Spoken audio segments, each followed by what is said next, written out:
Hello दोस्तों। तो आज सुनते हैं एक प्रेरणादायक कहानी। आई होप आपको ये पसंद आएगी। तो शुरू करते हैं।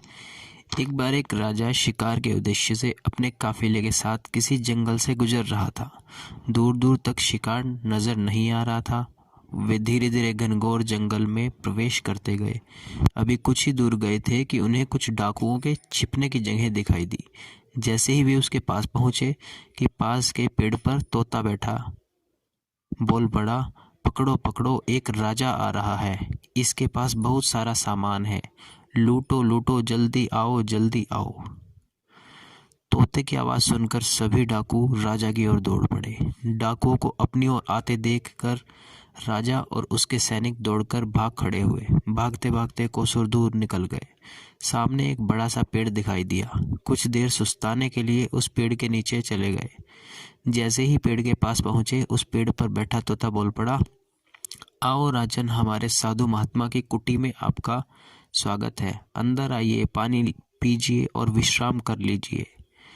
तोते की इस बात को सुनकर राजा हैरत में पड़ गया और सोचने लगा कि एक ही जाति के दो प्राणियों का व्यवहार इतना अलग कैसे हो सकता है। राजा को कुछ समझ नहीं आ रहा था। वह तोते की बात सुनकर और मानकर अंदर साधु की कुटिया की ओर चला गया।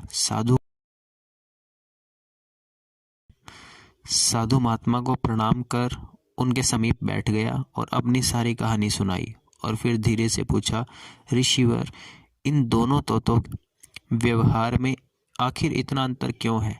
साधु महात्मा धैर्य से सारी बात सुनी और बोले, ये कुछ नहीं राजन, बस संगति का असर है। डाकुओं के साथ रहकर तोता भी डाकुओं की तरह व्यवहार करने लगा है और उसकी ही भाषा बोलने लगा है। अर्थात जो जिस वातावरण में रहता है वैसा ही बन जाता है।